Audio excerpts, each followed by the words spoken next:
Good evening. I'm Jerry Stricker. I'm the fire chief for Golden Fire Department. And because we're talking about wildfire, I guess I get the lucky draw of guiding this discussion tonight for the Community Wildfire Protection 2021 update community overview meeting. A few housekeeping items first is we don't do this often, but we need to start doing this. I'm not sure who has never been in this room before. If you need to use the restrooms, they're out to the left, right around the corner down the hallway. This building does have a fire protection system and alarm system in. If it activates, we will evacuate until we know what's going on. So we'll just leave and evacuate out into the grass area through the front doors around to the back, and then bring you back in when and if it's okay to do so. The intent of this meeting, first of all, there's a virtual audience as well. This is a hybrid meeting. And so while there's a Q&A at the end for those that are watching virtually, our communications manager, Emily Gideon, has set up a opportunity to ask questions online, and she can explain that later. And so we have several partners here that are going to help us present this overview, and we'll introduce them, but we'll just save the questions till the end. And so with that, we'll get started. And I'm just going to, the first slide that we have is about the implementation of the Community Wildfire Protection Plan. You know, this is, as the name suggests, it's a Community Wildfire Protection Plan, not a Golden Fire Department Fire Protection Plan specifically or singularly. And so it's kind of an all hands, it takes a village to do this. And so we've brought these partners along, and so I would like to start by recognizing those, and I would just call those out, internal and external, if you just raise your hand. All these folks will be part of some brief overview of why they're here and what they contribute to this later in the presentation. And we'll just start with our Parks and Rec Director, Rod Cerullo. And we'll interject some of our other folks. Our Fire Marshal, Scott Case. Planning Department, Planning and Economic Development Director, Rick Miraby. And Commander and Emergency Manager, Marcus Williams from the Police Department. And the Public Works Director, Ann Byerly. And from the City Manager's Office is our Communications Manager, Emily Gideon.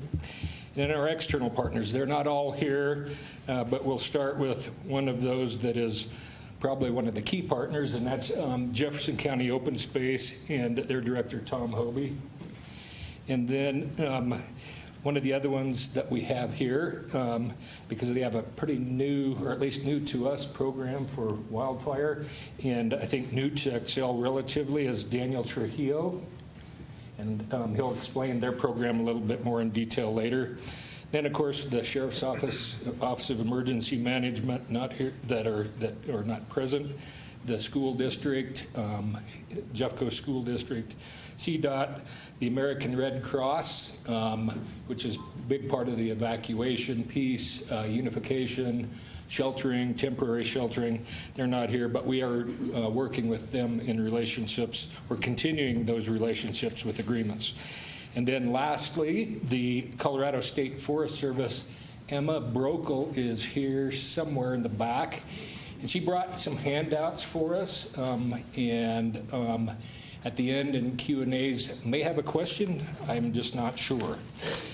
So the first thing is, I know that because I've heard a lot of this, and I understand why there's a fear about how we might stack up against Superior or Louisville in the Marshall Fire. And so the first thing I would like to do is invite our Fire Marshal up, Scott Case. He can give just a little background of himself, and then give a little perspective on the Marshall Fire. Thanks, Chief. So the first thing, it's not the Marshall Fire because I'm the Fire Marshal. It just happened that way. As Chief said, my name is Scott Case. I've been working as a fire marshal here in Golden just since March. I have experience at the King County Sheriff's Office in Washington as a fire investigator and an inspector and investigator at South Metro Fire, in addition to about 13 years of volunteer fire experience up in the foothills here. So I'm very familiar with wildfire in this part of the world. I'm a Colorado native, so I've kind of gotten to live through everything. And so really I just want to take a minute and address the 6,000 acre elephant in the room, which is the Marshall Fire. And I think it's probably safe to say that most of us are here and most of us are interested in the CWPP because of the Marshall Fire. And so I just want to frame it a little bit about what the Marshall Fire really was and how it relates to us here in Golden. So the first part of it is Marshall Fire was an extraordinary event which happened because of a set of extraordinary circumstances which came together all at once. It happened at the end of December, where, as you all know, we had less than 2 inches of precipitation in the prior 6 months. We had had essentially no snow, and the result was that there was zero snow cover the day that it occurred. And on top of that, we were dealing with sustained 100-mile-an-hour winds. And those of us who have lived and grown up or whatever along the Front Range, we're all aware that 100-mile-an-hour winds are possible in the wintertime, but those are usually gusts, and they usually happen at night when the temperature's cooler and when there's snow cover. So those three factors combined to make a very, very dangerous situation, and all it took was the ignition of the fire. I know everything about the ignition of the fire that you all do from the news. I don't have any information that I can give as to where the investigation is. But at this point, that part really doesn't matter. You know, fires, wildland fires can start from all sorts of different sources. And what happened that day, as I said, was extraordinary. We can't fight wildland fires in 30-mile-an-hour winds. And we were dealing with 100-mile-an-hour winds. The stuff that we're going to talk about tonight, the stuff that we'll talk about more specifically in the community meetings that are upcoming later in July, would not have worked that day. It just wouldn't have worked. Basically, the only mitigation that might have worked was if you'd paved a mile-wide strip around all of the neighbors that were affected. That might have done it. But because of the winds, because of how dry it was, nothing that they could have done, should have done, anything else would have helped. Understand that the way that the fire spread through the neighborhood, it was not going from tree to tree and grass to tree and that sort of thing. It was going from house to house. We call those house-to-house ignitions. As you can imagine, a house on fire puts off much, much more flame and heat energy than does brush or trees or grass. And because of the wind and because of the amount of energy that was involved, there was nothing that anybody was going to do to stop that. So I want you to keep that in mind as we talk about those things. Does it mean that another Marshall Fire is not going to occur on the Front Range? Not necessarily, but it's not very likely. The stuff that we are going to talk about moving forward, the stuff that's suggested in the community, in the CWPP and in the protection plan, is to address the fires that we can affect. And so that's why we talk about mitigation. That's why we talk about notification and evacuation. So the other one thing that I also would like to do, as long as I'm standing up here, just kind of frame this discussion. You know, the map up there, the CWPP, shows that there's different risk levels for the different zones in this city. For those of you who live in the high zone, you will probably have noted that the score on the right side of that chart was in the upper 20s. That's on a scale of 50, okay? And quite frankly, the reason that the higher zones are higher is because of the ability to get out of those neighborhoods. It's not that they're necessarily more susceptible to wildfire. It's because of the egress routes. So the only reason I bring that up, it doesn't change how seriously that all of us are taking this issue, but I hope it gives some folks a little more peace about we're not living in an area where we're scored in the 40s and up near 50. Because we're not in the forest, because we sit at the bottom of a valley, we have some things working in our favor. So I'm just giving these comments to kind of frame the discussion going forward, And I will now turn it over to the chief again. Thank you. Okay, so where do we go from here? First of all, I'll give just a little bit of a background. This plan was in process since late 2021, and I don't know if it was fortuitous timing or unfortuitous timing, but this plan was literally in its final edits on December 30th, and for a presentation to council in one of their January meetings.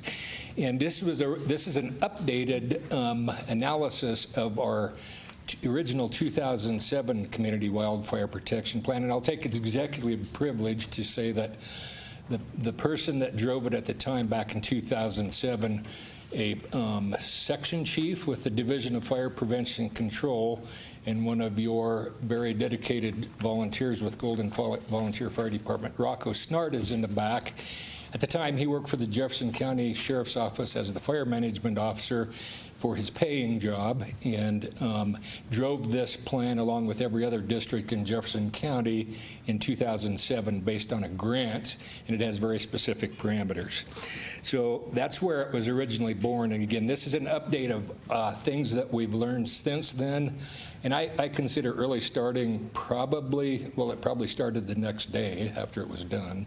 But in substance, probably in about 2012, particularly as it relates to the terms you see here of ember zones, with the Waldo Canyon / Shadow Mountain fires in Colorado Springs in 2012, where there was a few neighborhoods lost there as well.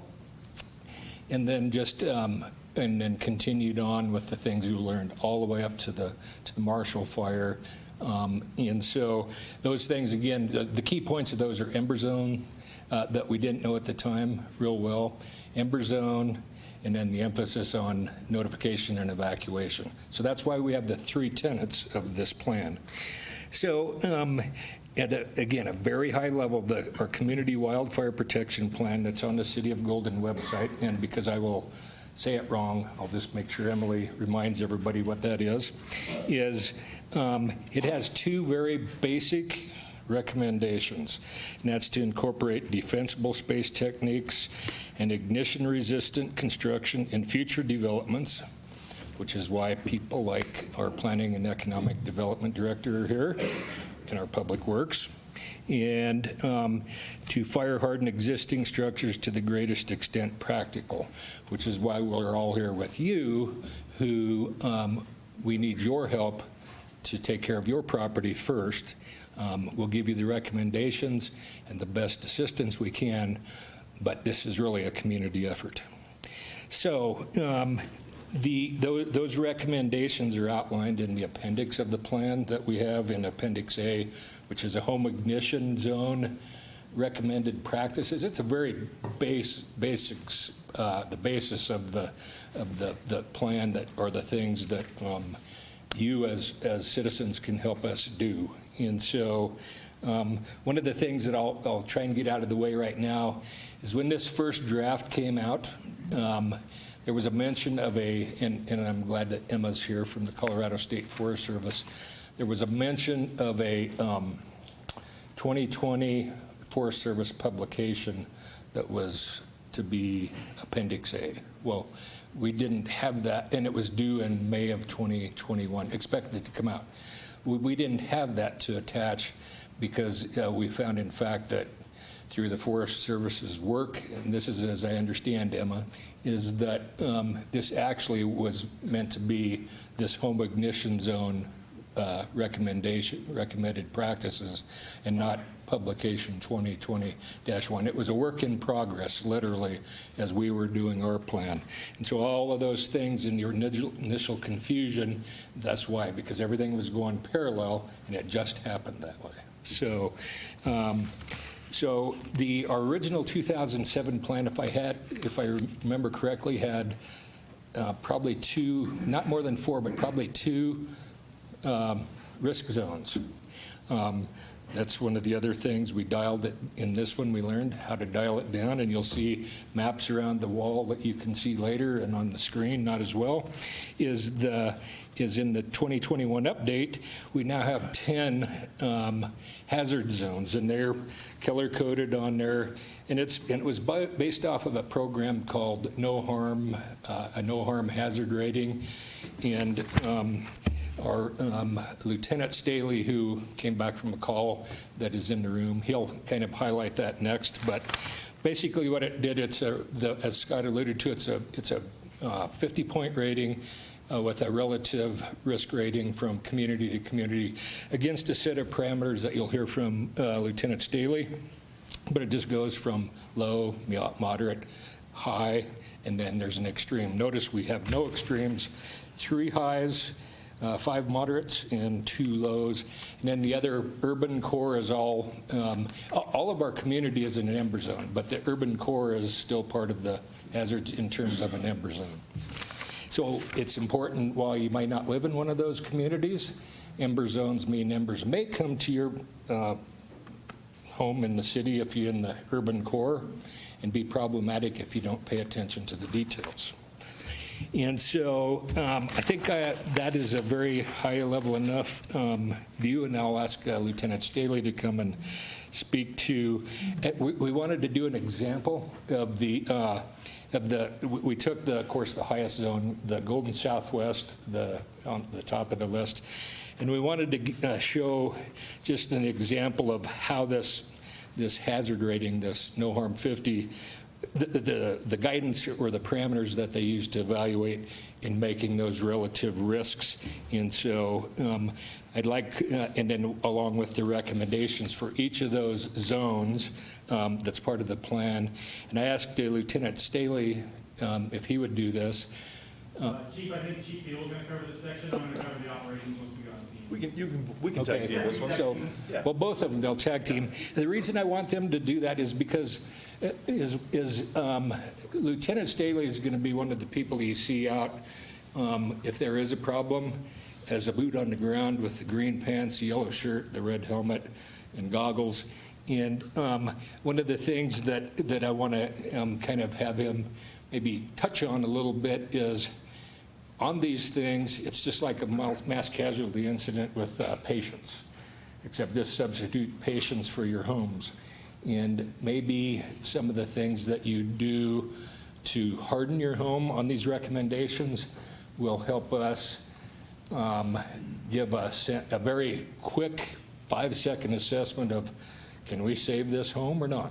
Do we need to move to the next one? And so that's why I want them to speak to this a little bit. So Lieutenant Staley and Deputy Chief Beal. You want to talk about the no harm piece real quick, and then I can talk about the... Sure. Yeah, good evening all. As Chief mentioned, my name is Casey Beal. I'm the Deputy Chief Operations for Golden Fire Department. This is Lieutenant Mark Staley. He's one of the leads on Wildfire, and he's also one of the responding members. He's going to be the first one up on a fire engine into any of the communities in Golden, should we unfortunately happen to experience a wildfire. I'll lead into discussion, and I'll have Mark expand upon it as far as some of the structural triage we get to. I think it's really important, just like Fire Marshal Case was mentioning, this is a community wildfire protection plan. It's not to talk about the tactical priorities and tactics of fighting a wildland fire, but really the importance of everything we do so a wildfire doesn't occur in the community in the first place. So in just referencing the slide, going back to the Cwpp, the community we highlighted, which is also highlighted on the maps in the room, is the Golden Southwest area, Stonebridge, Eagle Ridge. We did recently, as a city, we did a modified tabletop exercise to take what we've learned through the Cwpp, put that in practice, and actually walk through a scenario where if we actually did have an event, how complex and complicated that would be to try to mitigate an event like that, even notwithstanding the conditions that occurred during the Marshall Fire. So the Cwpp in the next 3 slides goes into some of the methodology behind the no harms rating. It gives you a little methodology into how they got the high and some of those numbers that we were mentioning on a scale of 1 to 50. But it gives you an idea that one of the things we're looking at, there are things we can't change. We have, fortunately, in the city of Golden, we have a really good water supply. We have paved roads. We have good access, but we do have limited access. Most of our highest risk within the city of Golden, no surprise given the fuels and topography, is going to be west of US 6. It also creates challenges when it comes to evacuation, which we'll touch on a little bit later, and some of the strategies we're looking at more holistically in conjunction with the city and our partners.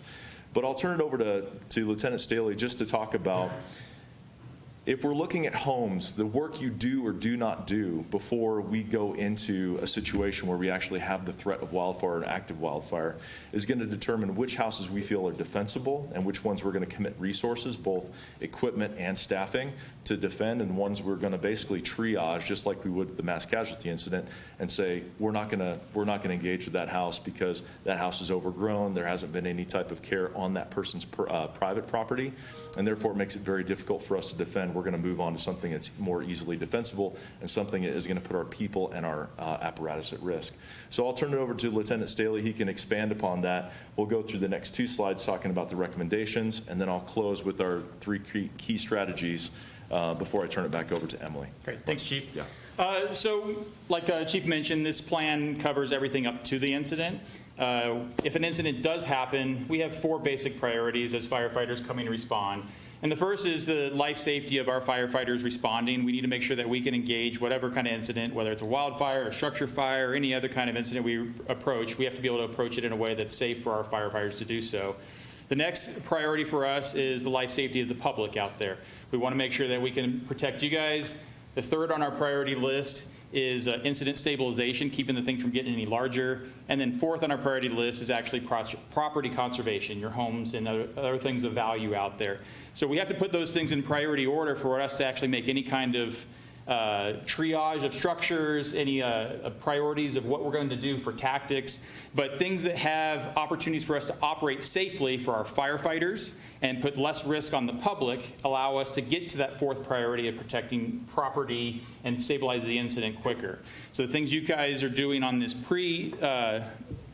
planning, mitigation work ahead of time, having plans and mitigating helps us do our job more effectively when we triage, and we're coming in to see what you've done to mitigate around your structures. Is there defensible space around it? Is there things, fuels that can come into your structure that will cause potential ladder fuels to ignite into your structure and have those make them harder or easier to protect, help us stabilize the incident? And is it even something that we can get to giving our firefighter and our life safety priorities? What we need from you and the public, if we do have the unfortunate event coming in your neighborhood, is active and orderly evacuation so that we don't have to worry about your life safety and we can get to those property conservation priorities quickly by following some of the other recommendations you'll hear throughout notification and evacuation orders, the lookout alert, all the other stuff that you'll hear throughout the night on opportunities for hearing about stuff coming into your area, and then making sure that first responders can also make their way in. I know it's a priority for neighborhoods and people to want to be able to leave the incident area, but we need to be able to get our resources in there effectively to be able to start triaging and finding ways that we can start controlling an incident. Being prepared for those things. We'll have limited resources, obviously, at first, and depending on how it grows to the unfortunate rare occurrence of a marshal fire, still may be tasked over, so we're going to be prioritizing where those resources go and be able to move them around effectively is very important for us. But again, they're going to be focused on firefighter life safety, the public's life safety, incident stabilization, and property conservation. But the most important thing for us, for you prior to this, is the pre-planning work you do around your structures, the planning you do as a family for something if it happens, if your family is not all in one place, that you have a reunion location or something as a plan as a family. Same as if you had a fire at your house, you may have a plan at your house of what you're going to do in a fire. You have a neighborhood plan of, if there's a fire and the family's separated, this is how we get back together. That's how you can help us the best in a wildfire situation, is basically let us get in there to do our jobs and have a plan to do all your work ahead of time before it happens. Perfect. Thanks. I'll just move on to the final slide here real quick. Just touching on the 3 strategies, 3 key strategies in the CWPP, the mitigation, notification, evacuation. Mitigation, especially on private property, is definitely up to the homeowners. We understand that you have an idea, and this is going to kind of dovetail into the community-wide or the community-specific meetings we go into. We're not going to host the next series of meetings inside a building. We're going to be out in the neighborhoods themselves. We're going to be out in a park location. We're going to be talking about things. I think it's more beneficial when we walk out and say, you know, when we're talking about mitigation, we can do a walk and talk and say, this is what we're talking about. If we just had a little bit of space here, or this is better set up than this, and this is why.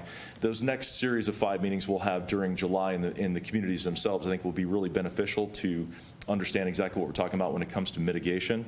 The notification, and I know we've hit on it quite a bit in the media, there was an old notification system. It was an opt-in called Code Red. It's been replaced by Lookout Alert. There's been some media around it with our Jefferson County 911 agency. It is an opt-in. It is an additional layer of notification for those of you who have cell phones, which is everybody. If you haven't turned it off, and we recommend that you leave it on, there's a default notification that's broadcast called WEA, or Wireless Emergency Alerting.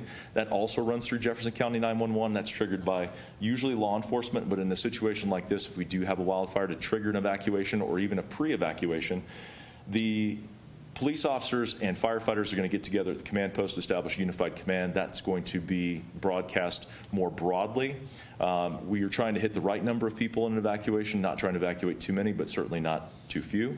So that's one of the things you can do. It's an extra layer, and I'd say it's a more specific layer of targeting. If you go into a Lookout Alert, it's specific to your address. You can add your home, your work. You can add a secondary address. You can add anything that, even if you're away from home, you would know that something is you're at least aware that something's occurring within your own neighborhood, even if you're out of town. The wireless emergency alerting, you have to be present within that specific area to get those types of alerts. So it's always good to have multiple layers and redundancy of notification, so we recommend signing up for Lookout Alert. It will redirect you to something called Smart 911. Don't be alarmed by that. It's just it dovetails into how Jefferson County 911 ingests that information and puts it to use. And then we're talking about evacuation. As Lieutenant Staley mentioned, the last thing we want to have happen is a wildfire, but we do need to focus on evacuation.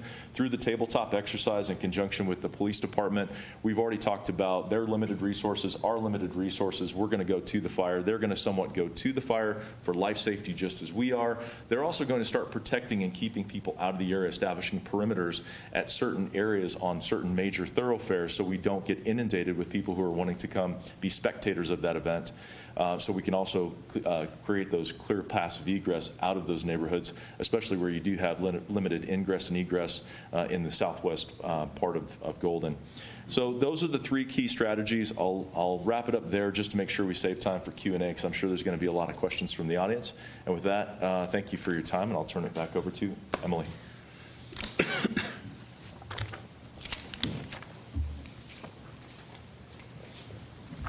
Hey everyone, I'm Emily Gideon. I'm the Communications and Community Engagement Manager for the City of Golden. And I'm really just acting as kind of a transitional MC here as we enter the next part of our program tonight, which is when some of our our community partners, partner agencies, and our departments here within the city are going to give quick updates and overviews about the ways that various departments, internal and external stakeholders here in the city are working hard towards these key strategies that Deputy Chief Beal just outlined, what each department and each partner agency is working towards to help ensure that the community has what they need to tackle mitigation, to get people signed up for Lookout Alert and to get proper notification, and to coordinate on evacuation. So tonight, you're going to hear from Tom Hobie at Jefferson County Open Space, Daniel Trujillo from Xcel Energy, and from here within the city, you're going to hear from our Parks and Recreation Department, our Police Department, our Community and Economic Development and Planning Department, Public Works Department, and then I'll close things out from sort of the Communications and City Manager's Office perspective to talk through the next steps in this process, which include a number of community meetings that are going to be happening within the wildfire risk zones in communities. I have a list and number of dates for those meetings, so we'll walk through those and we'll be promoting those heavily. So without further ado, I'm going to go ahead and hand it over to Tom Hobie from Jefferson County Open Space, who's going to talk a little bit about what Jeffco Open Space is working on in terms of some key wildfire strategies. Thanks, Emily. Good evening, everyone. Thank you all for being here. I want to thank the City of Golden for having us as part of this discussion tonight. A couple of things. First off, I want to introduce Steve Germain. Steve is our Natural Resources Supervisor, sitting in the front row here. He and his team have been working very hard on our Forest Health Plan update, and as well as quite a bit of fuel reduction work throughout our park system. Golden is, at least in part, a great place to live because it's pretty much surrounded by properties that we own. North Table Mountain, White Ranch, Mount Galbraith, South Table Mountain, Windy Saddle Park, Apex Park, Matthews Winters Park, and to the south, Green Mountain, which we helped purchase and now is managed by the City of Lakewood. So, in almost 360 degrees and around the community, you have open space lands that we, their own and manager, have been part of. And we take that responsibility very seriously. We're going to stay on our side of the fence, so to speak, tonight. And that is in the natural environment where we have some expertise and focus. The folks that have already talked tonight have talked a lot about the built environment. We're gonna stay on the other side of the fence and talk about the natural environment.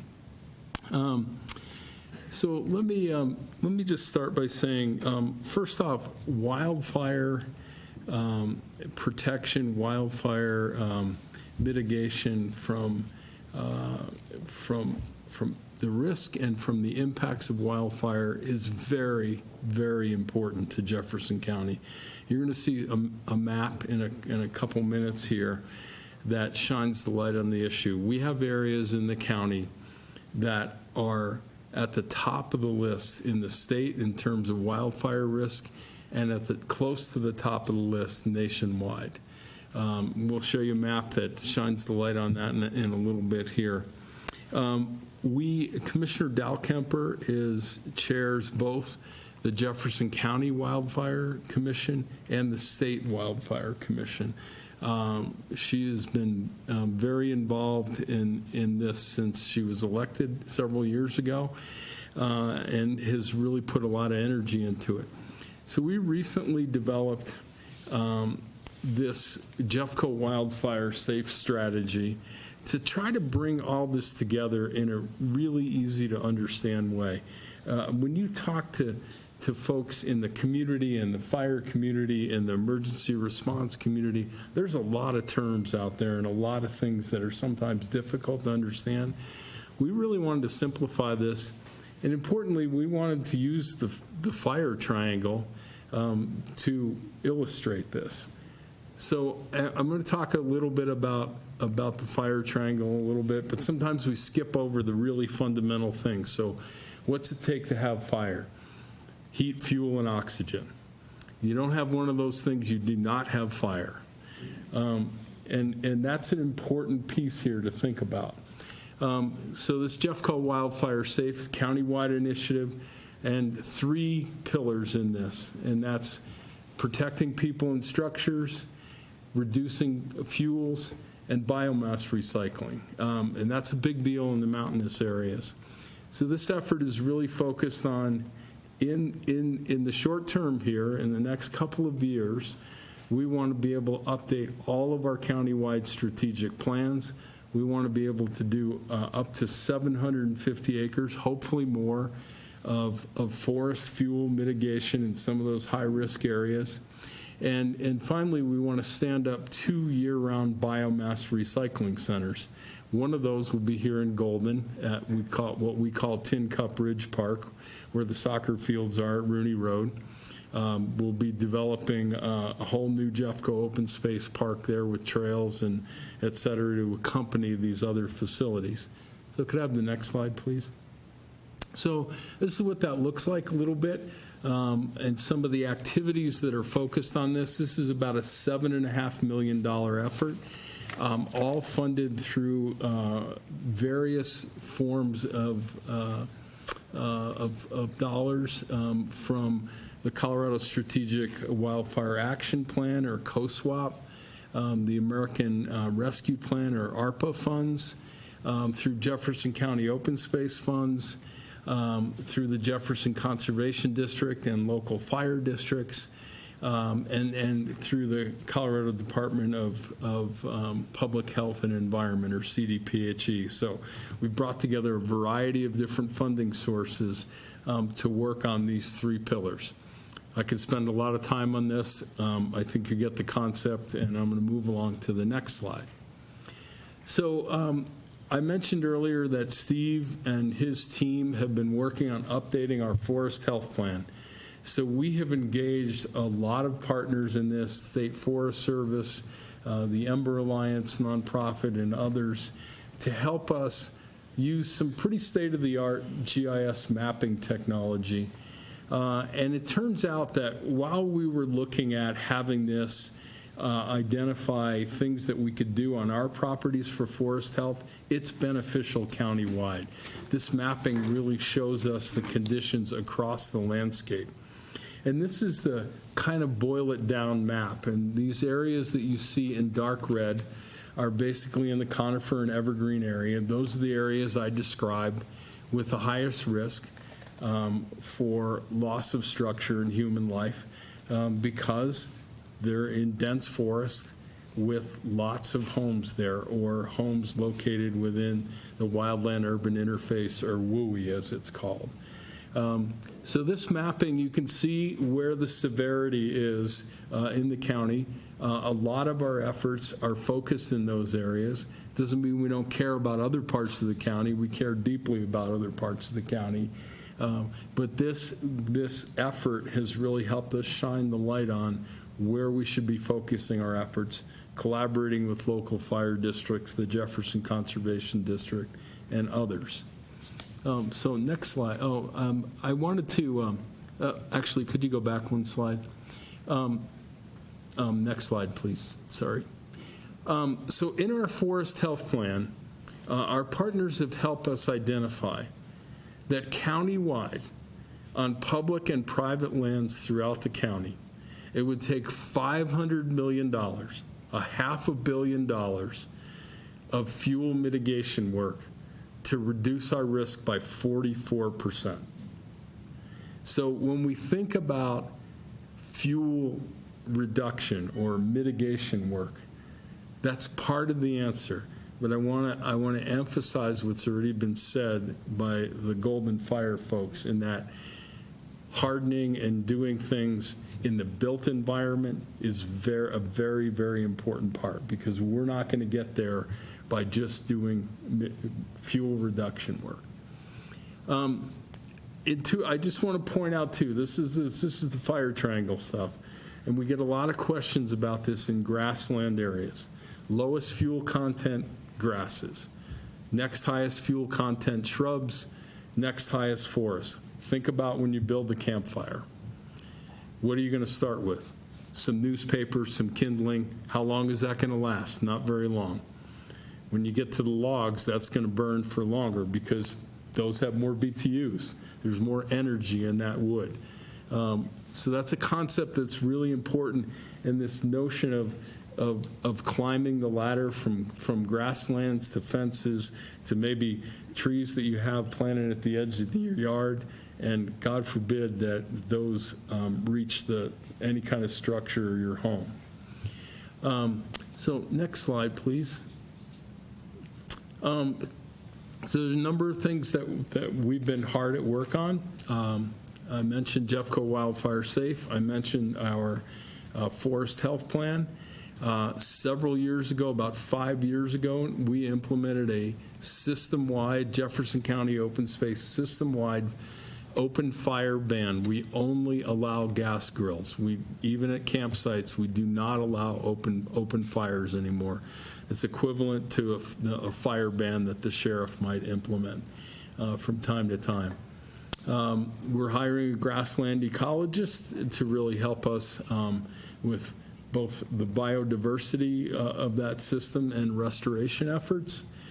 We've also acquired some equipment from the Sheriff's Office, and we're in the process of training and standing up our own Jefferson County open space wildfire team that will be first responders in our parks and assist and yield to local fire agencies once they take over.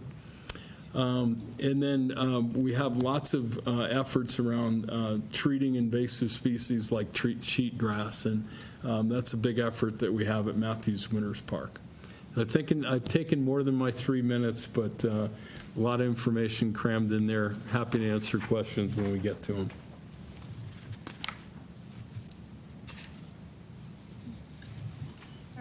We'll hand it over to Daniel Trujillo. Thank you, Emily, and I want to thank the City of Golden for inviting us to this particular community meeting, and thank you to Emily for a great job in organizing this really important event. And this is an important topic, not only to you, but also to Xcel Energy as well. In my presentation today, I will be introducing you to our company and who we are, and then starting to narrow down into what we're doing here within Jefferson County and in Golden. So go ahead into the next slide. Again, about Xcel Energy, we are in 8 states, all the upper Midwest, down into the Rockies of Colorado, and into New Mexico and Texas, and into my home state of New Mexico. So as you can tell, the footprint is very big, and we serve 3.6 million electricity customers and 2 million natural gas customers. We narrow down our next slide into Colorado customers. You can see we serve a number of different Coloradans with 1.5 million electric customers and 1.4 million natural gas customers. 99.9% is electric reliability that we provide to our customers as well. This next slide is really important because it really emphasizes and underpins what we're talking about today. We have 2.9 million Coloradans living in areas of risk of wildfire. These homes are at risk from wildfires has soared 45% in 5 years. This is reflecting the state's booming population and changing uses in the land, according to state officials in Denver. Today, I'm going to talk to you about two different parts of our company. One, we're going to talk about our wildfire mitigation program, and also our community outreach and how we reach our customers and what we're doing about the particulars of wildfires and what we plan to do to prevent that.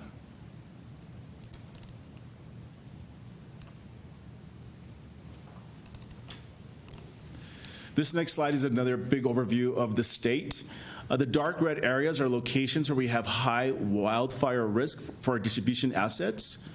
The red dots are in the plains in the San Luis Valley, which we look at to determine risks as well.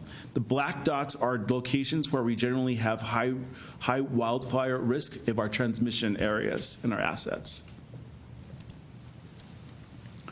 When we narrow down to Jefferson County, I would like to point out to you two different aspects of this particular slide. In Jefferson County, in our distribution assets, total structures in the county, we have 82,000. Of those 82,000 structures, 18,000 are in the wildfire risk zone. That's 22%. When we look at our transmission lines, we have 1,221. And when we look at the wildfire risk zone of those, 333, which translates to 27%, are also in the wildfire risk zone. This particular slide is important. It gives you the background of our wildfire mitigation program. I'd like to start at the top of the atom, which says inspection and modeling. And what that includes is the following subcategories of work. We look at overhead inspection, risk modeling development, situational awareness tools, Structure wind strength reviews and annual visual inspections is what we happen in that particular part of that atom.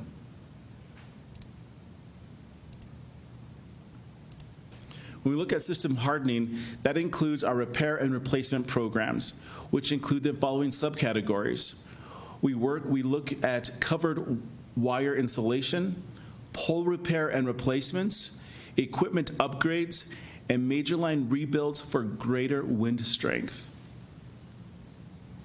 When we look at high fire threat operations, which is the bottom of this atom, in that particular area, we look at wildfire risk zones, which within the entire electric system that have been upgraded with special sensoring equipment to help improve safety during red flag days or other high-risk wildfire days. And of course, we circle back to the end of our atom there, which is the community outreach and industry, and this is what we're doing now. This is part of our plan and bringing to you different aspects and providing you with information about what we do for wildfire mitigation.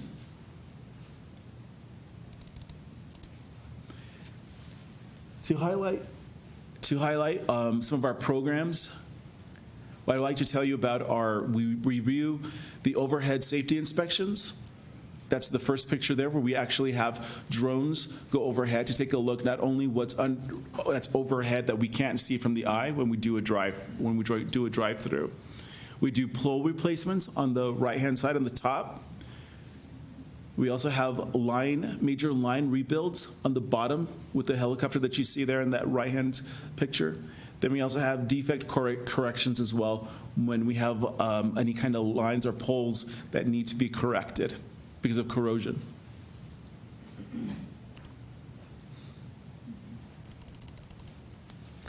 The next slide will tell you about our vegetation management program, and this is something that is important that we do right on the ground.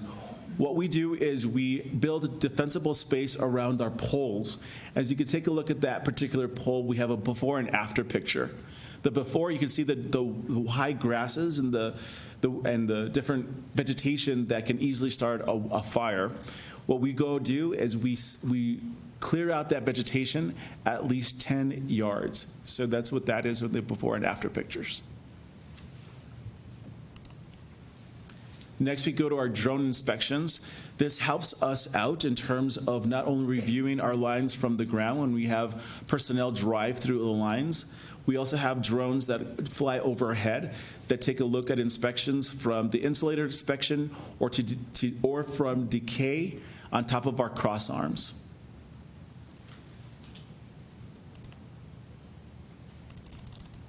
The next slide is again our community and stakeholder engagement. We'd like to let you know that we do present a wildfire mitigation program or plan to the state at the PUC, and we also support local wildfire coordination as well. If you want to have or look at more details of what our wildfire protection mitigation program is, there's a website for you to take a look at, and that is the Xcel Energy wildfireprotection.com website.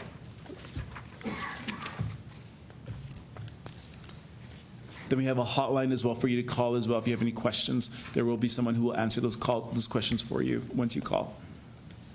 Thank you.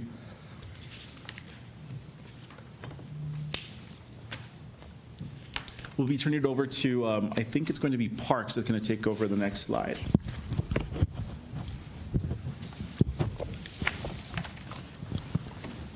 Good evening. My name is Rod Tarullo. I'm the Director of Parks and Recreation here in Golden.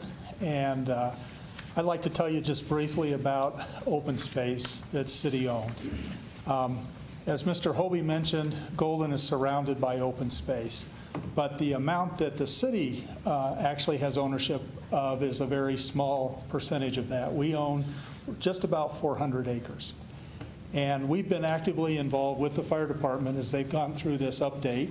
And we will be participating in the community meetings that will be talked about a little later, coming into the community and looking at our city-owned open space properties that fall within each of these different communities. There's not a one solution solves it all. We're going to be looking at all of our properties and trying to assess what is the best thing for us to be doing in those areas. Primarily, it's wildfire mitigation. We intend to make requests in the city budget this coming year to have some additional funding to do fuel reduction and be able to apply that in key areas that we can see and determine would make a lot of sense for protection to adjacent properties, primarily residential areas. One of the things that's a little bit interesting about some of the property that we own, some of it is just on the slope of, say, North and South Table Mountain. We really, because of the topography, may have a very difficult time accessing the city-owned property behind houses. And so that may limit what we can and can't do in regards to any kind of fuel reduction. But we'll be looking at those things. And another piece that we might do in those kinds of situations would be work with the adjacent property owners to have them potentially take some mitigation efforts on city-owned property right behind their homes. Now, that's not a great solution for every agency and in every situation. I know Jeffco is not necessarily interested in that in most cases, but that is something that we would give some consideration to. So we look forward to being with you in the community, looking at the properties that we own and adjacent to the properties that you own, and working together to put us all in a better place to help avoid disasters and catastrophes. So thank you.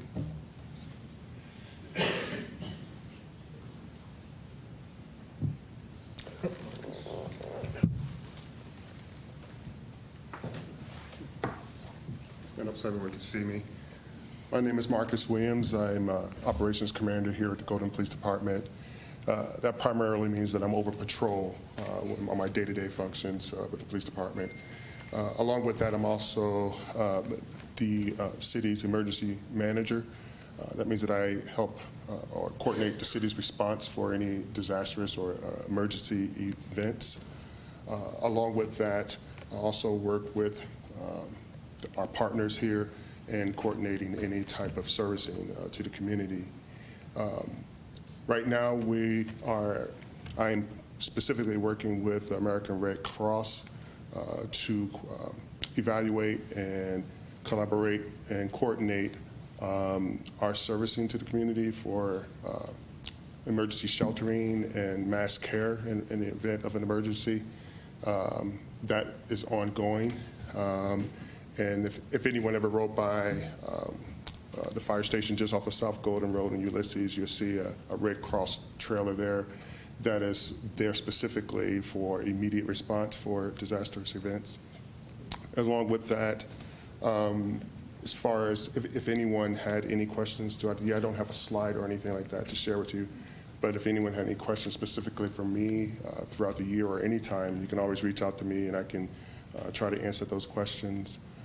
But I just want the city to know that we are always working to provide servicing and coordinate response for any type of emergency or disastrous events.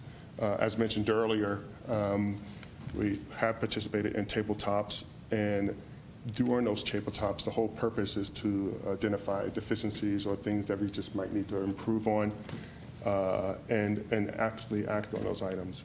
One thing I also wanted to mention is that we also work in partnership with the Jefferson County Office of Emergency Management. I interact with them pretty regularly in regards to looking at some ideas in regards to what we may do, should do, or how we can enhance our program, and that is an ongoing process. I don't have anything much more than that, but again, if anyone had any questions of me at any time, you can feel free to reach out.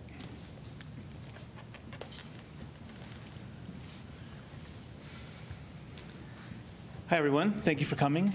That is the extent of my slides, so I'll be pretty brief. Rick Murby, I'm the Community and Economic Development Director, and most of what we're talking about tonight is the current built environment. What can we do with the structures we have, the neighborhoods that are in existence now? As Chief Stricker mentioned, I'm here because we, in my department, think about the future. What is the future built environment? What does that look like? And how do we set that future built environment up for success. So that includes things like new neighborhoods or new site plans that come into the city for development. So when those come in, evaluating those for fire mitigation is something that we are going to be now doing, and we will be partnering with the fire department on that. You should know that our fire marshal, Scott Case, is part of our development review team. So he and his team will actually see, they already do, but they will continue to see development as it comes through, and we can work together on creating those defensible spaces, making sure the building is sited properly, evaluating the landscape plan to make sure that those shrubs and trees, et cetera, are not too close to the structure. So there's a lot we can do to prevent things from bad things from happening in the future with new development. The other thing that planning staff will partner on is with our building division, and our chief building official is not here tonight. I'll attempt to take the risk of speaking on his behalf, but he and I have already started discussing the idea of updating our building codes to reflect the best materials to be used to prevent fire, to harden structures by using proper materials that are less flammable, and also some construction techniques that are out there to reduce the risk there as well. So the building official, actually Chief Stricker and the CBO will be taking codes for adoption next month in July, but we are talking about following up on that in the fall to begin evaluating what other changes might be needed to prevent fires in the building materials themselves. So I think that's all I have, but I'll of course be here for any questions you have on the future of the built environment. Thank you.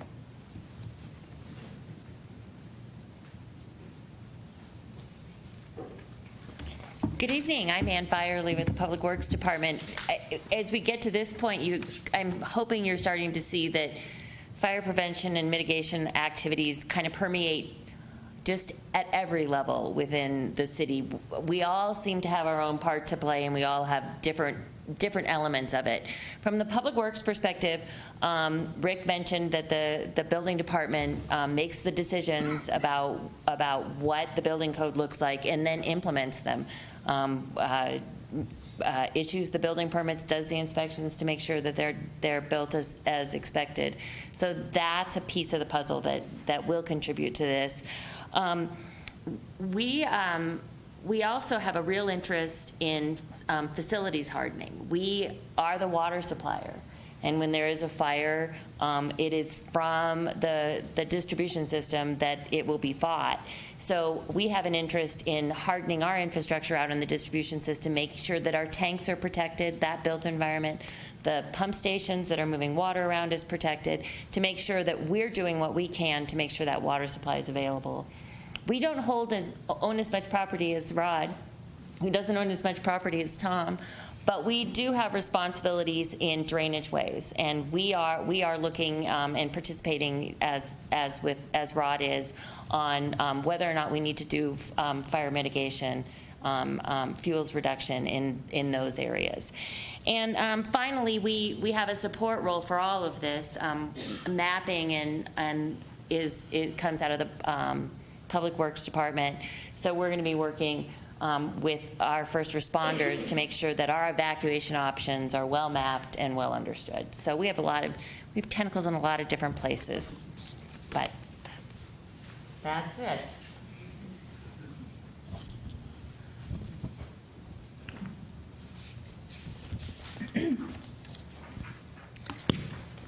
All right, I'm going to go ahead and close out our presentation form of part of tonight, and then we'll transition into time for questions and answers.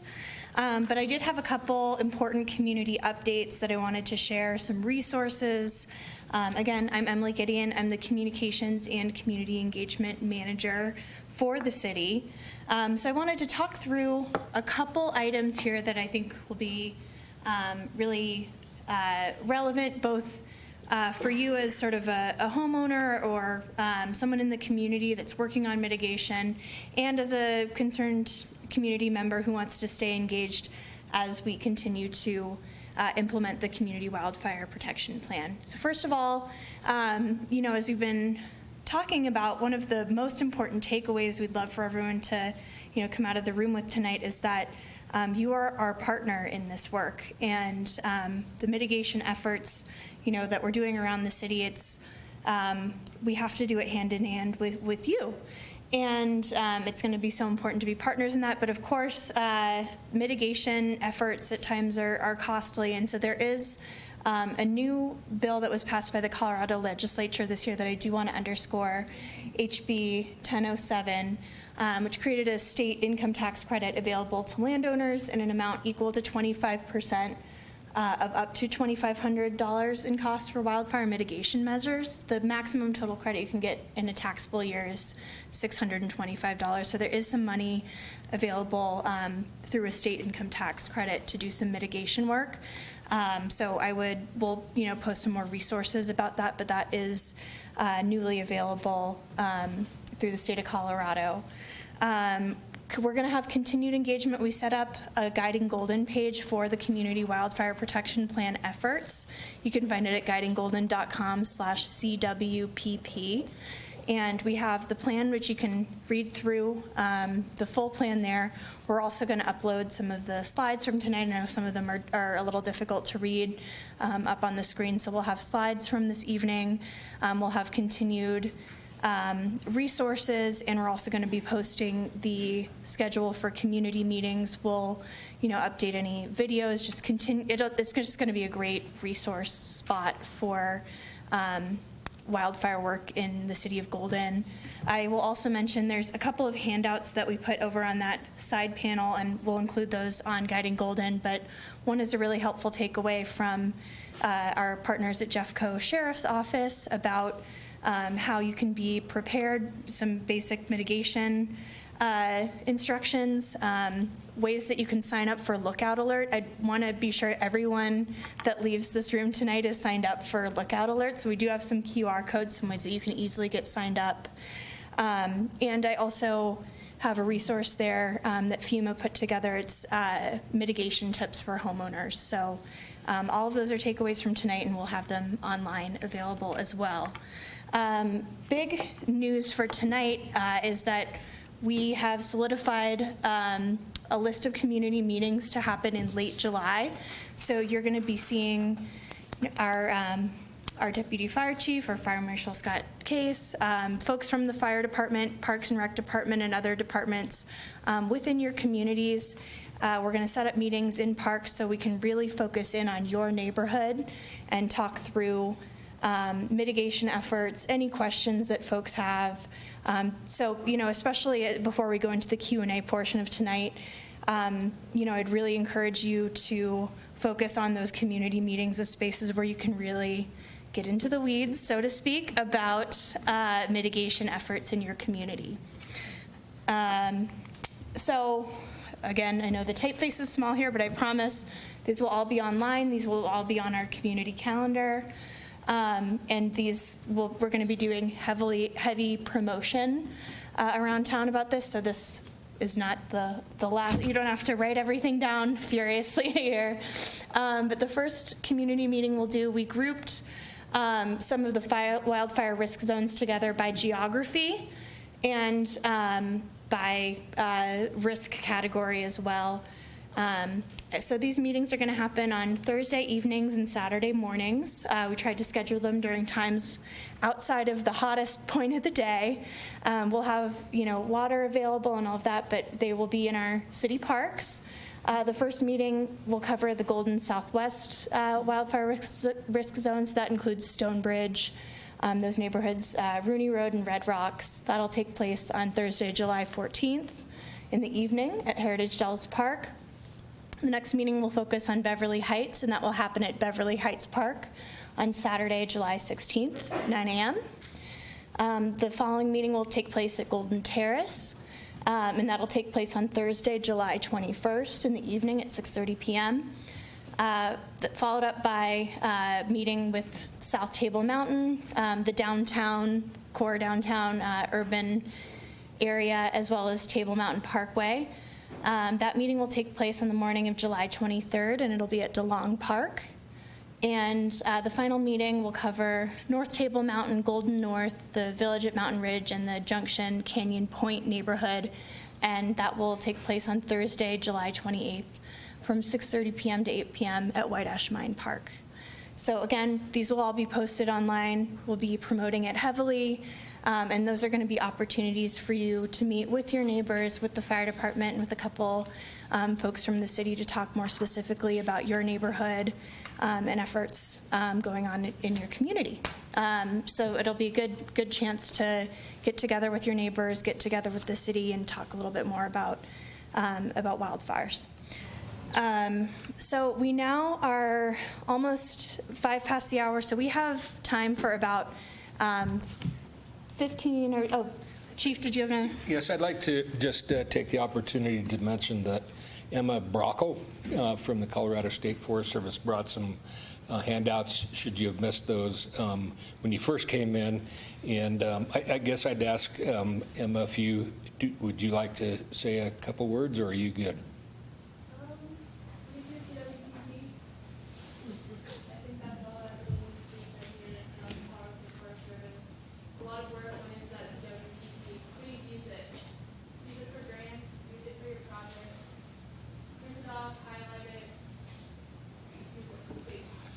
For those in virtual land, Emma said that our CWPP, please use it. Wise words from the Colorado Forest Service. Okay, so we have now about, I think we can do 15 to 20 minutes of questions, and then we'll wrap things up at around 7:25. End of this meeting is 7:30. So I will get this mic on, and I will do my best to kind of see where raised hands are. And, for some of my colleagues in different departments, if the question is sort of directed to you, please just come up to the podium to give a response. So we'll go ahead and open it up to questions. It's on? Great. Okay. All right.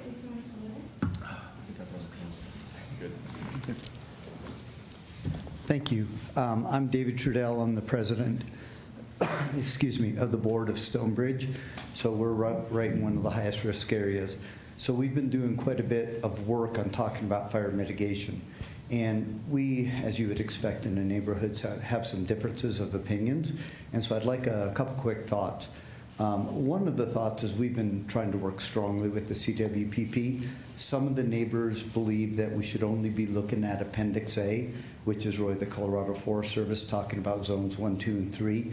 And then we have a lot of common area, and they don't believe we should be working in the common area and doing any fire mitigation in that area. So I'd like some opinion on that. I guess that's one of the first things.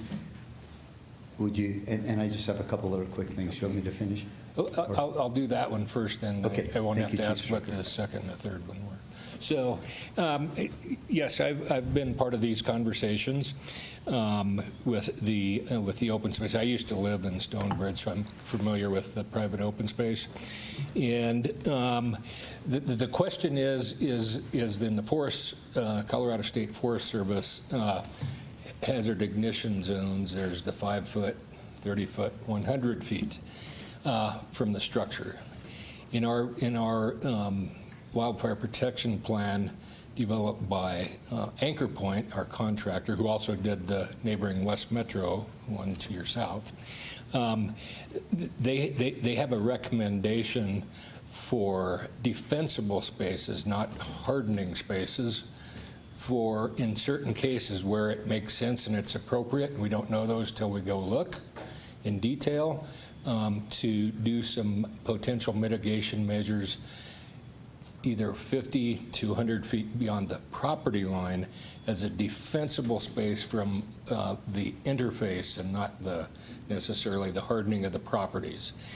And I know that some people have expressed some confusion about it. It simply is a tool in the toolbox that we're going to keep in the toolbox should we need it. And I just want to remind people, the Wildfire Protection Plan is a guidance document. It hasn't been codified into law. It's certainly best practice. We paid good money to have this done for us as a city, and I think we ought to honor and follow that.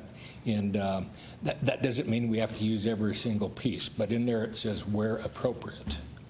Okay. Okay, thank you very much. Real quick second question. We are surrounded by area that the association owns, our own common area. We're surrounded by city property, Jeffco open space, and then also some private property, primarily the School of Mines and one other small private property. One of the questions that have been brought up is, if we take some action in our own common area, does it make sense if the city and the county aren't also taking action? I don't know how those all line up together. But I know that Rod had mentioned that we're going to be out with the city piece, and the School of Mines, we probably need to engage them as well for their large open space. And then I think that the message from Tom was that they're certainly willing to look at this stuff and do what makes sense on a case-by-case basis. So I would say perhaps we'll invite them to this piece. Awesome. Thank you very much. Sure. One of the things I'd like to emphasize, just in answer to your question, is that the primary risk, the fire risk here, the wildfire risk here, is grass fires. It's a very different situation than if we're surrounded by trees, heavily forested, not thinned out, that sort of thing.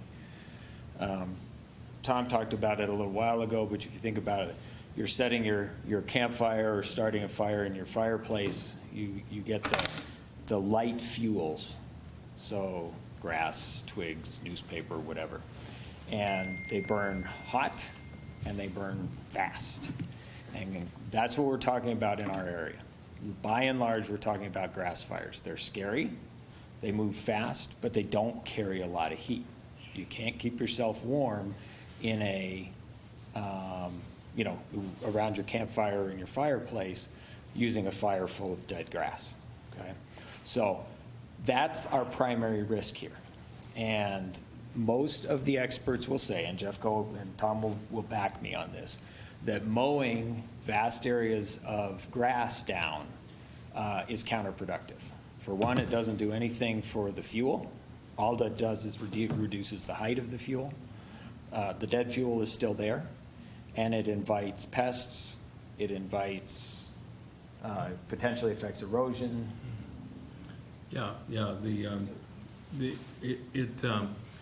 It's just that and that's why I mentioned both the fire triangle and these sources of fuels: grass, shrubs, and forests. As Scott said, grass is going to burn out pretty quickly. What's important is what's next to the grass, because if there's a fence next to the grass, if there's trees planted next to the grass, now you have the next set of fuel that can catch fire. So that's the important piece with the natural and built environment interface. Is the natural environment, particularly here around Golden, where you have primarily grassland, it's going to burn out pretty quickly. And again, no fuel, no fire.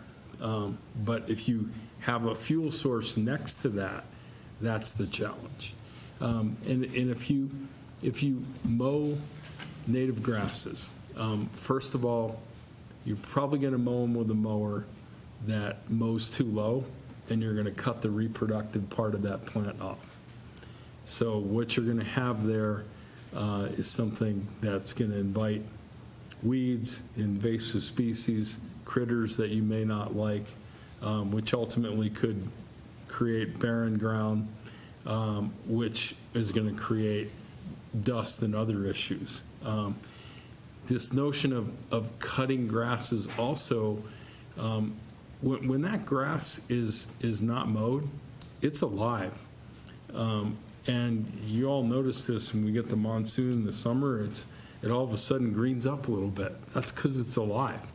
And that moisture content in there is also helpful in mitigating any kind of fire. So it's perhaps a little counterintuitive. You'd think, oh, just mow all the grasses around. It's a bit of a false sense of security because of what I just mentioned with those other fuels that are adjacent to it. So that's a little bit, I'm sorry. That seems to be counter to what the CWPP is saying. Am I not understanding that right? Because the CWPP is saying we should mow to 4 inches for 50 to 100 feet behind the property line. And so from what you're saying and what the marshal is saying, I'm not sure I have a good direction there. Well, what I would say is that, again, it's a tool in the box, and it says where appropriate, and with the consideration of all these things just discussed, it's probably not appropriate. Where I would see it more appropriate might be something like there is just beyond the property line, there's some flammable juniper-type trees or bushes that are close to your fence, and you're obviously not going to remove the fence as a fuel. That's where it might be appropriate to do. And so it really, I can't emphasize enough, it's a case-by-case basis. So again, a recommendation in there doesn't make it a codified document. I get that. Are we going to amend the CWPP, or are we going to keep it the way it is? No, we're going to keep that tool in the toolbox. Okay. Okay, thank you. And to reuse a pun, not to get too far back in the weeds, we will get more technical in our community meetings about the actual mitigation, how to go about it, that kind of stuff. A summary of that in 30 seconds or less is our concern with the grass is that it doesn't connect with higher fuels that get higher fuels into the trees. We call ladder fuels. Lieutenant Staley talked about it a little while ago. That's really where the mitigation piece comes in. The recommendation that in the CWPP says that those types of grasses should be cut down to 4 inches. And as Tom says, the likelihood is if we went out and did it all on our own, we'd use our lawnmower in the backyard that normally cuts in the 2 to 3 inch thing. So that's where the discrepancy comes in. But again, as the chief sort of referred to, it's a guidance document, and it is not specific to every property, every situation, anywhere. It can't be. It's a 5,000-foot look at our community and where we can all prevent.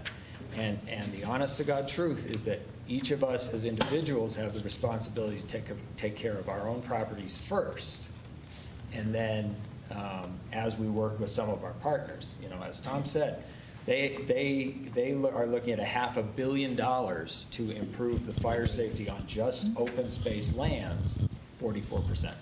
That money's not there. And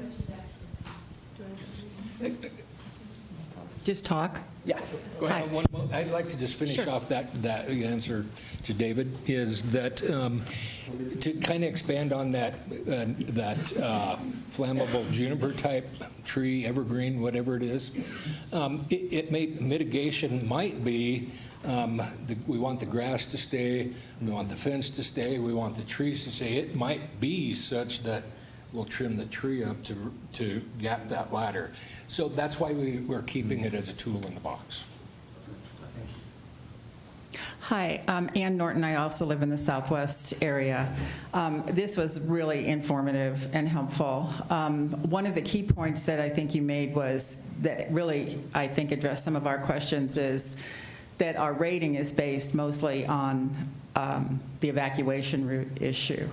So one question I have is what's being done to address that in our neighborhood? The other issue that I think you stressed, which is one of the key recommendations, is hardening of homes.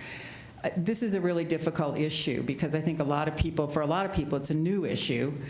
People have developed their lawns and the areas around their homes, not thinking of fire mitigation and resulting in lots of vegetation, and other issues. So my question related to that is, is there a process, or is there a process contemplated for the city, I think this is primarily a city question, to do some more education of homeowners in Golden and maybe provide some incentives to help people address this issue, whether it's, free slash piles or chippers in the neighborhoods, or, maybe using some of the funding sources to help our larger community address these issues.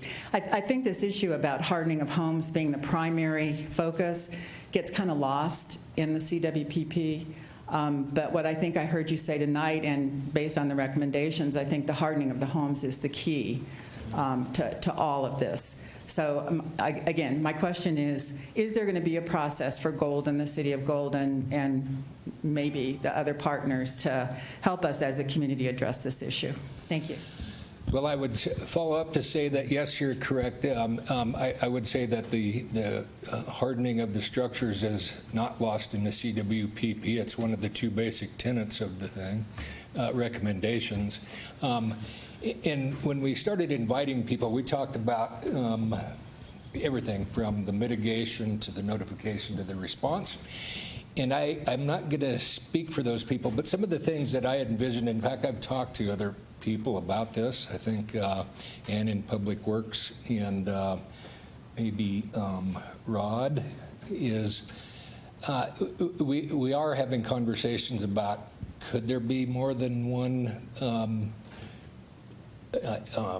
instance or two of slash pile drop off? We're still working through that, I think. We don't know the exact answer to that. I know that our sustainability manager that is here somewhere, right in front of me, has, maybe you could just give a little perspective on this. Would you mind, as far as what you explained to me today? Sure. And just remind me that part. The tripper and the what you're doing with the stuff that's from the trees that fell and that's costs and all those things. Right. Teresa, can you go to the You can have it there. So in the past, Golden's offered several things.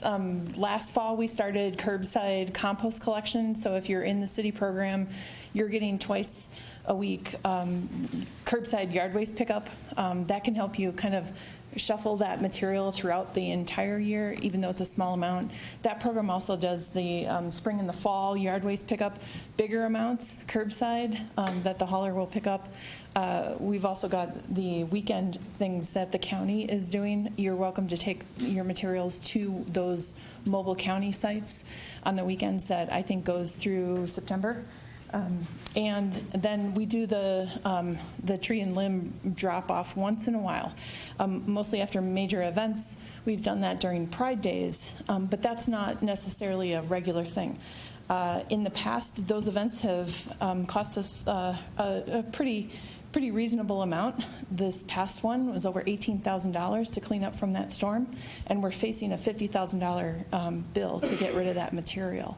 So those events aren't necessarily something that the city's going to be doing, but we've chipped all that material, and then we're also figuring out where to use that material. So it's not necessarily great for putting next to your home.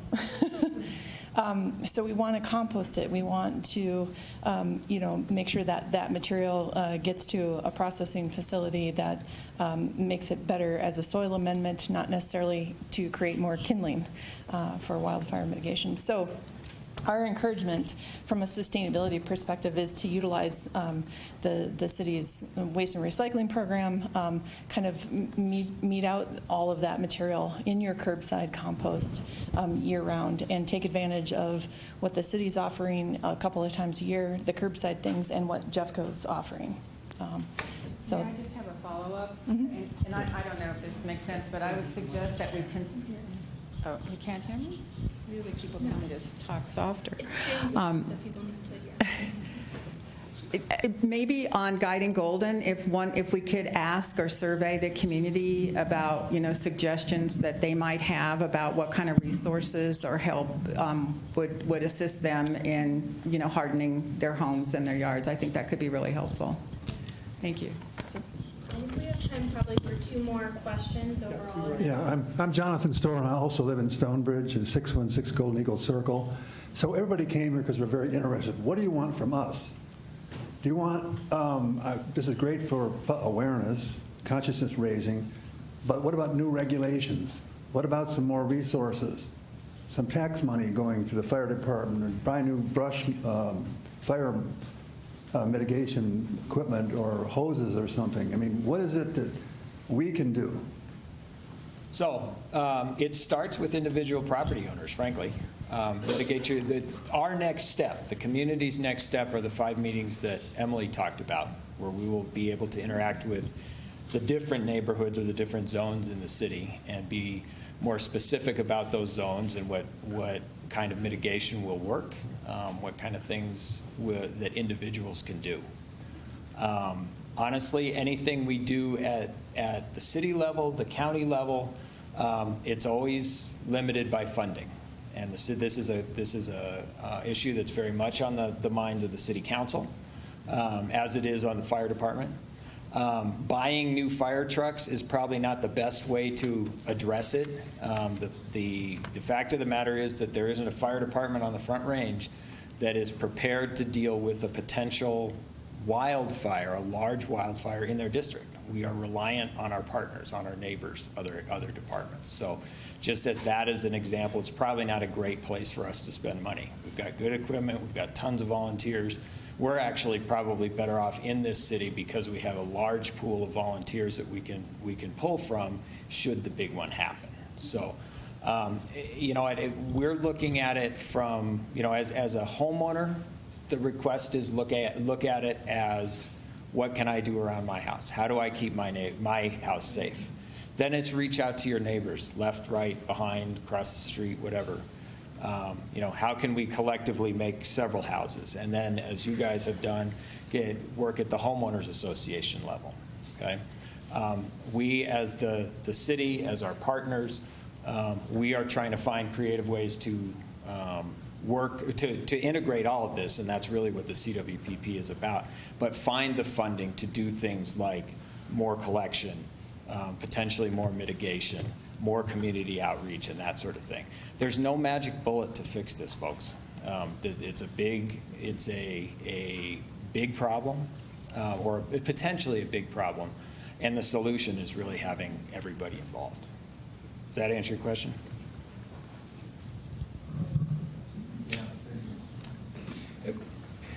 Scott touched on most of all of the things, and so yes, it does start at your home and do those things first. And the other thing really is through this Guiding Golden. I only say this half jokingly when a citizen stands up and says, "What do you want from us?" Give the fire department resources. A lot of folks in my position might start salivating, but I understand that there's lots of competing demands, and this isn't the only issue in town.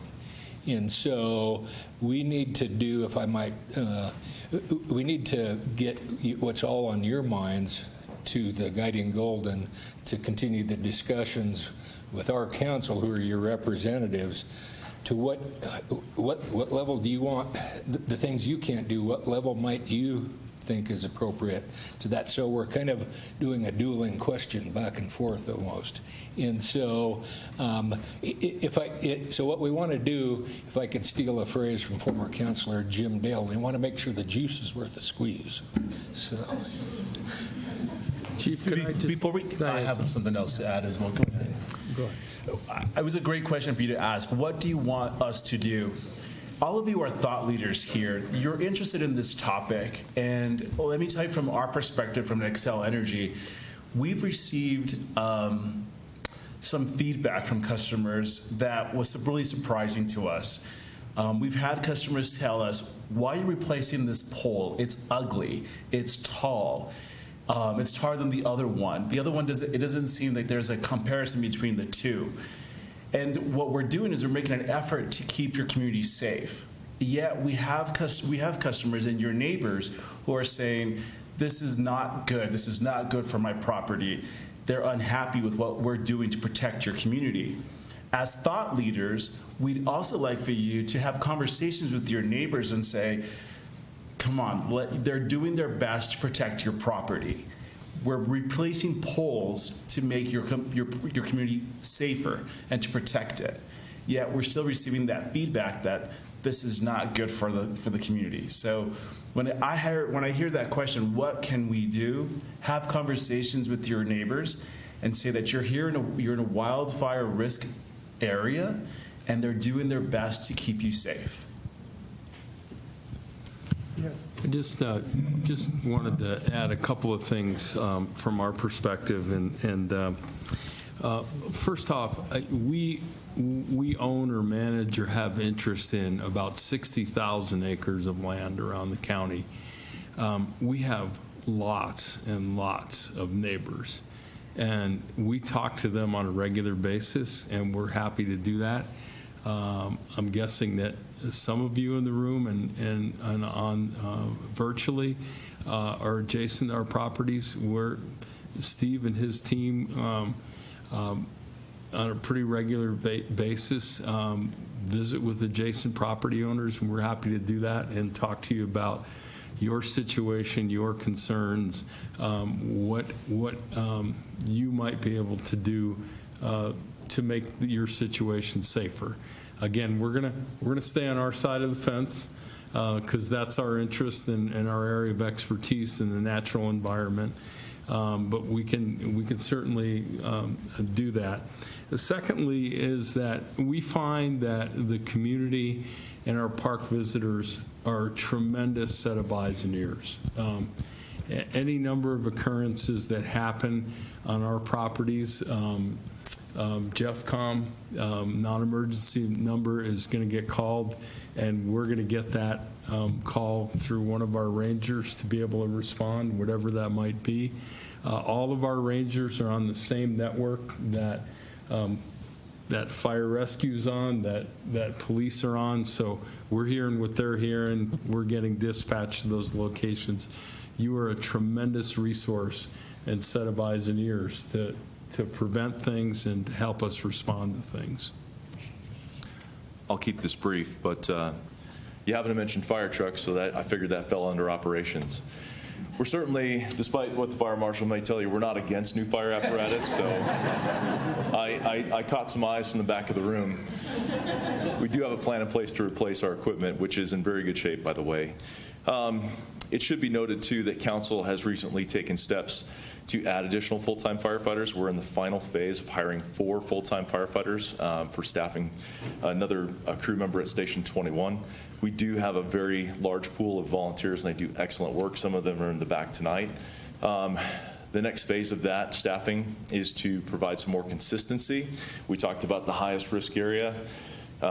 Station 24 is our other fire station. Right now it's staffed fully by volunteers. We're looking at subsidizing that with more career staff in the future. We've submitted a plan to council, and they're reviewing that.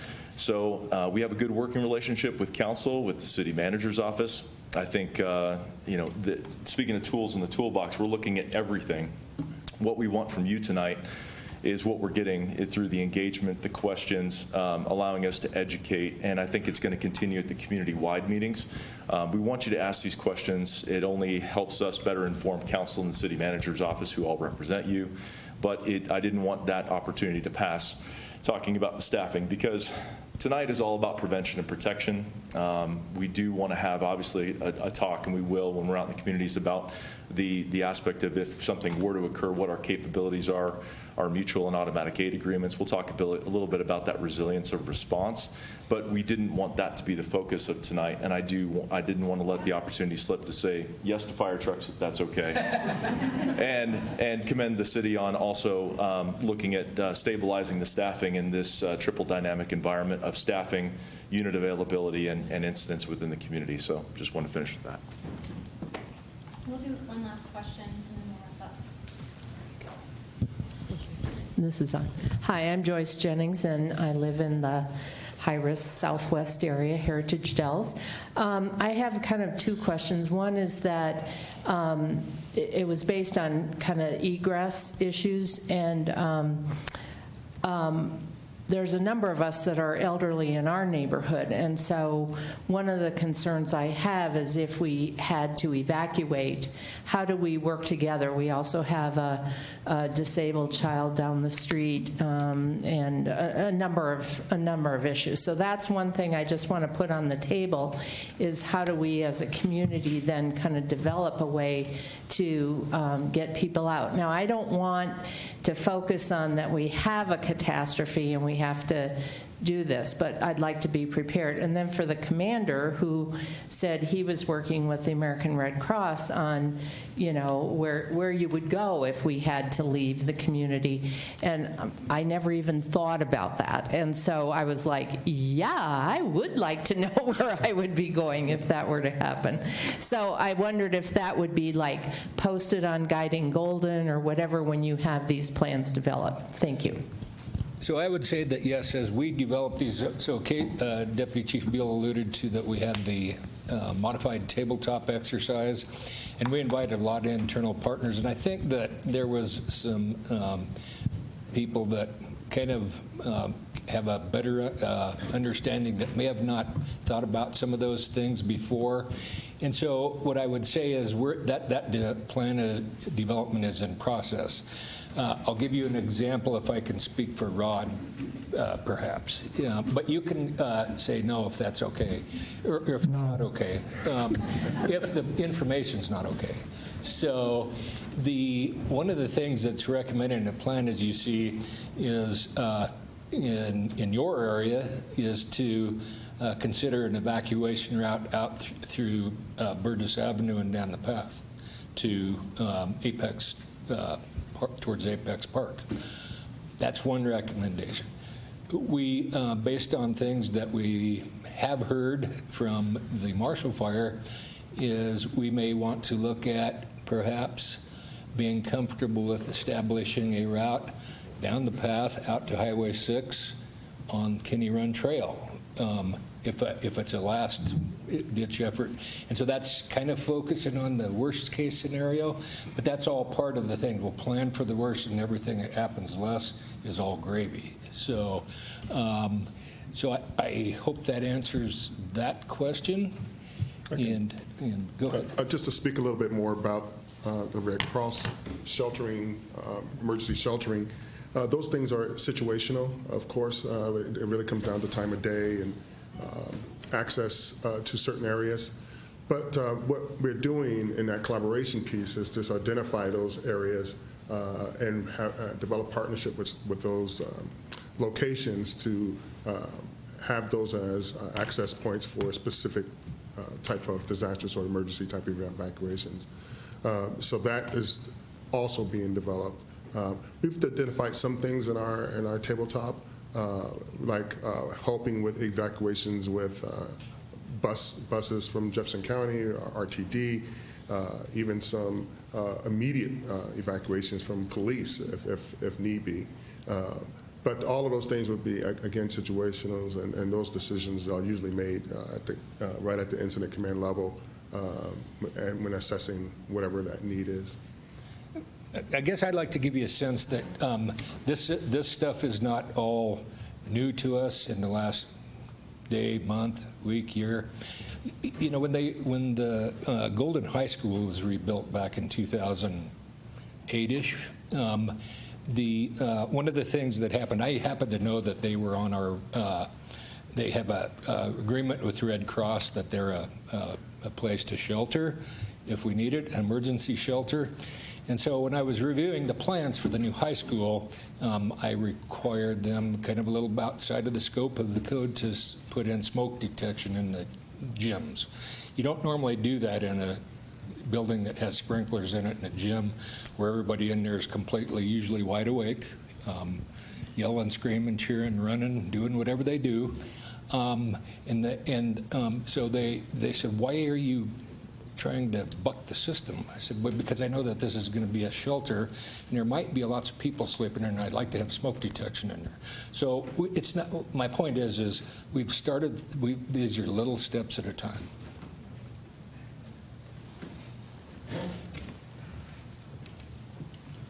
All right, I'll go ahead and just be brief and conclude our meeting tonight. Thank you so much for coming, for your interesting and engaging questions.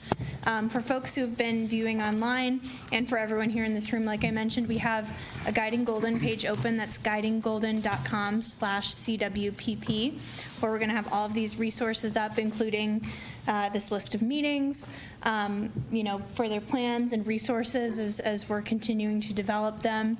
And we do have a Q&A option open already on that Guiding Golden site. So it's a good space to ask questions. You can see what your neighbors are asking and the ways that, and the responses from the city, from different experts within the city. Again, we really encourage you to join us in some of the neighborhood meetings. Tell your friends, tell your family. I have some of my cards out on the table out there, so if you are have a role in your HOA or a part of a community group, please take my card and get in touch with me, and I'll be sure that you have some of the outreach materials for some of these community meetings so you can help spread the word. And with that, we'll go ahead and conclude, and thank you all so much for being here tonight. Thanks, everyone.